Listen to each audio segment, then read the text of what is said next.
Hi, everyone. Judge Andrew Napolitano here for Judging Freedom. Today is Monday, February 19th, 2024. Ray McGovern joins us today. Ray, a pleasure, my dear friend. I have a lot I want to talk to you about Alexei Navalny, about Julian Assange, about the Israelis preparing to invade Lebanon. I want to make a historical note before we start. February 19th, 1942, 82 years ago today, was the day FDR signed the infamous Executive Order 9066, which brought about the internment of Japanese Americans in concentration camps in Utah. The order itself ordered the construction of the camps. FDR saved the actual orders of confinement to military leaders who were advised in secret to do it. That gave him some plausible deniability. One of the darkest points in American history, and they were concentration camps. He himself referred to them that way. I couldn't help noticing it. It so sickens Well, me. Judge, at least I think we apologize for that. We did. Yeah. We did. We didn't apologize for lots of The Civil Liberties Act of 1988, one of the last laws that Reagan signed into existence shortly before he left office, apologized, gave $20,000 tax-free to those who had been incarcerated and their survivors, and promised that it would never happen again. It led to a horrible Supreme Court opinion. It's actually two opinions. The better known of the two is called Korematsu, which upheld the confinement. Okay, let's start with Navalny. To your understanding, was Navalny a British or American intelligence asset? Well, we have proof of a kind with a hidden camera watching him deal. Actually, not Navalny himself, but his top aide deal with a known MI6 agent. And they're talking about, well, how many million would it take to do this or that? It's very clear. Now, there was a misunderstanding initially. So, that was Navalny. And say, no, that wasn't Navalny. It was only his chief of staff or his primary advisor, actually. So we have that on record.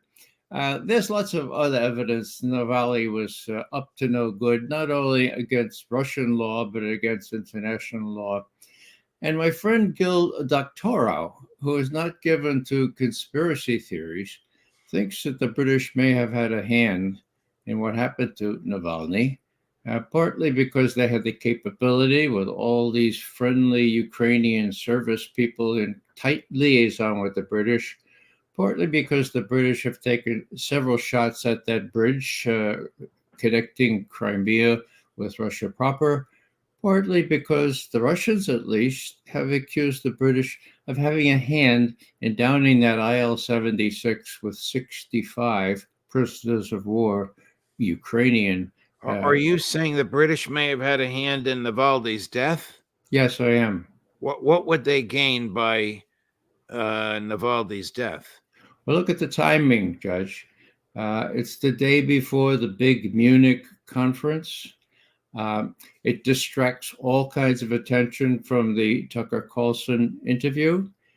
Curiously, and this is not probative, but Navalny's wife had already been invited to attend the Munich Security Conference, and of course, she was given the floor to speak.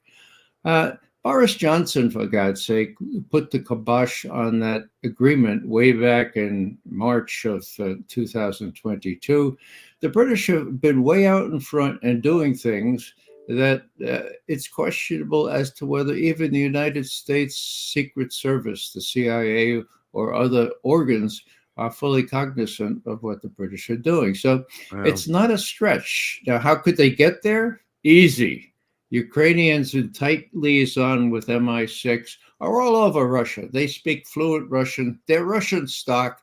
It would be a piece of cake to get the kind of poison, if it was poison, into the hands of a willing, cooperated fellow prisoner for lots of money. So it's not to be ruled out. And as I say, if the British can be responsible in part for downing that IL-76 with 65 POWs, they could sorely be responsible for this, all the more so since the timing is so beautiful for various decisions that are coming down now on Ukraine.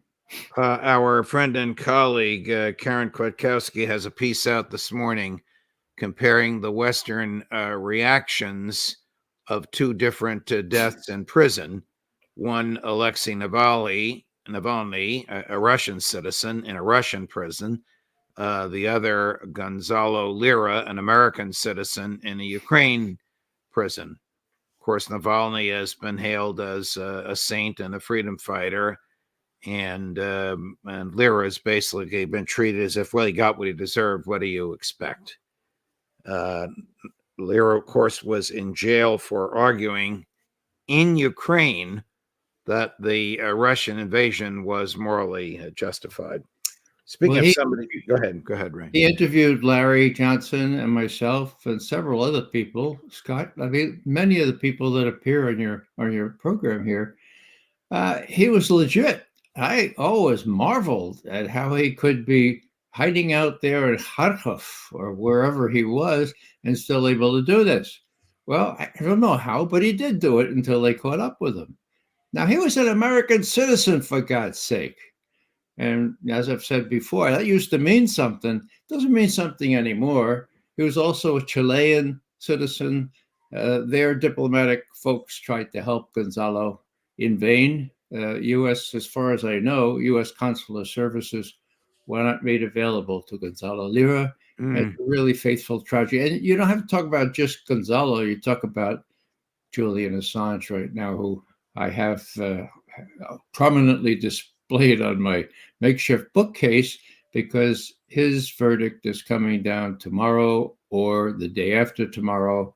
It's a crucial verdict. We expect, or many of us expect, I expect the British court to act as a vassal of the United States, which would probably clear the way for extradition. And we know what will happen to Julian if he's extradited to the United States. This is another tragedy.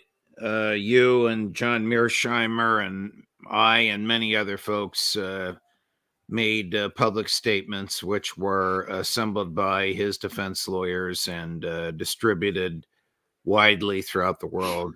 Your argument was compelling. Professor Mearsheimer's argument, wow, was picked up by Elon Musk and had over 10 million views. Good. Mine was insignificant compared to the two of yours, though I addressed mine directly to the judges as a former colleague of theirs, though, of course, I don't know these people personally. There was a time when Great Britain had an independent judiciary, but no longer. And even though it would be remarkable if the extradition is denied, which would result in his immediate release, it would be startling and quite unexpected, unfortunately.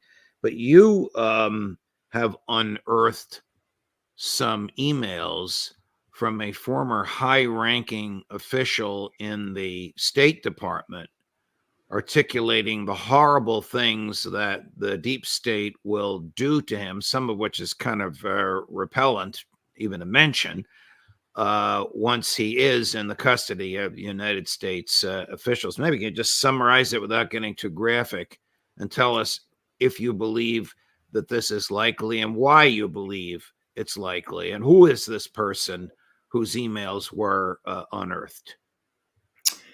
Well, this person, his name is Fred Burchin. And the way we know about this is through WikiLeaks. The same WikiLeaks. Yeah, they intercepted or they got hold of, I don't know how, a whole bunch of Stratfor documents. And at the time, this Burchin joined Stratfor in 2004 after he had been deputy chief of diplomatic security for the State Department, for God's sake, okay? So here he is with this kind of pedigree, speaking up in these intercepted emails that WikiLeaks posted. Now, when WikiLeaks made their press conference or the press release about this, they quoted some of what Burton said. The big news was that there was a secret indictment against Julian Assange, that there was a secret grand jury convened and he was indicted secretly. Now, a lot of people poo-pooed that, say, well, there's no other evidence of that. But that was a year before people realized that was for real, okay? But the thing that I included in my statement for Assange defense had to do with the niceties of what appeared in Burton's own emails. And I listed them. Yeah, there are a couple of things. I'll avoid the worst ones, but I copied them down. These are verbatim from Fred Burton, former Deputy Chief of Diplomatic Security for the State Department. This is, I guess those of us have been, when I had my open heart stuff, they had a treatment plan for me, right? Well, this is Assange treatment plan when he gets back to the United States, if God forbid he does. Okay, here's Fred Burton. Bankrupt the arsehole, ruin his life. Big Brother owns this terrorist's arse. I look forward to Manning and Assange facing a bajillion thousand counts of espionage. It doesn't get any better. I'll just read three more. Screw terrorist Assange. He'll be eating cat food forever in prison. Declassify the death of a source.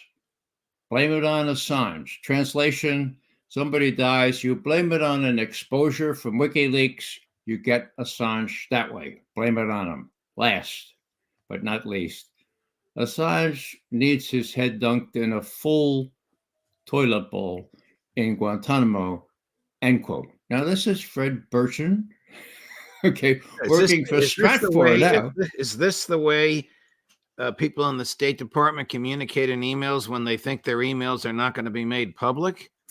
Well, again, he was in Stratfor at the time. He had graduated with honors. They call him the dean of protective security.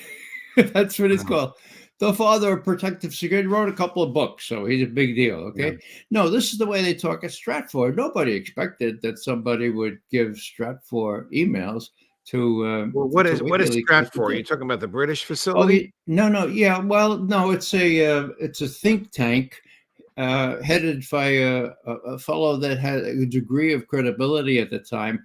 Many people say it works for the CIA. Probably does. It's a contract service. It'll say what the CIA wants it to say, including some substantive intelligence. The Manning to whom he refers in the one email, the name changed because of a sex change. So the name is now Chelsea Manning. I forget what the name was when this happened. Bradley Manning pleaded guilty to espionage. Convicted of espionage, sentenced to 45 years in prison. President Obama commuted his sentence while in prison, underwent the sex change operation at the expense of the federal government. Another issue for another time, but Obama certainly did the right thing. This is the modern Daniel Ellsberg. Manning was the person who got this information, which showed the war crimes committed during the Bush administration, George W., to WikiLeaks, and Julian exposed them. Julian is absolutely protected by the Pentagon Papers case.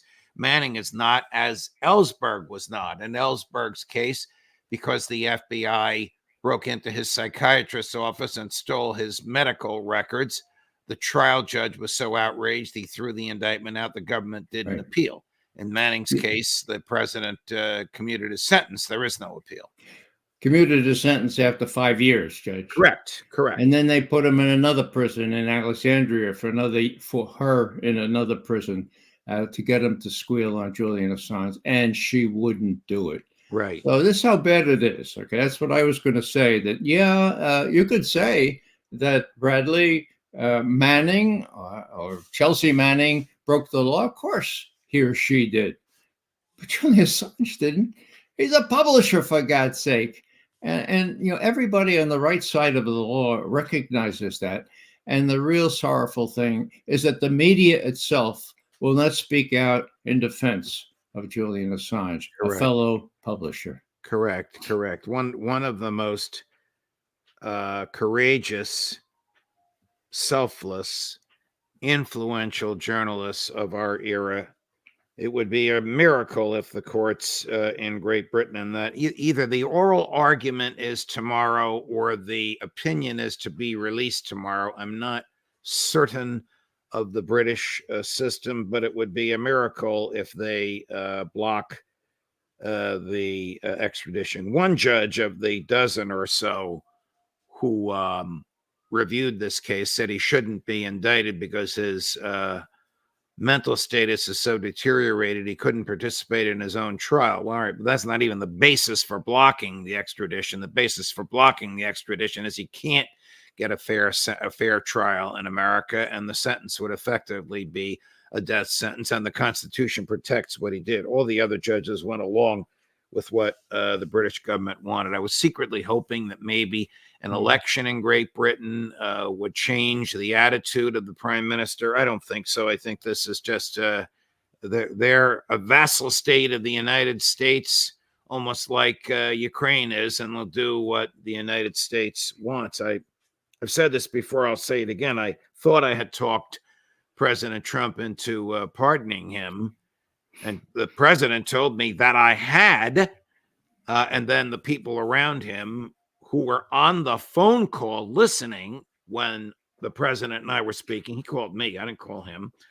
As soon as we got off the call, changed his mind, and obviously he wasn't pardoned. Switching to Munich, the full court press that the EU and the U.S.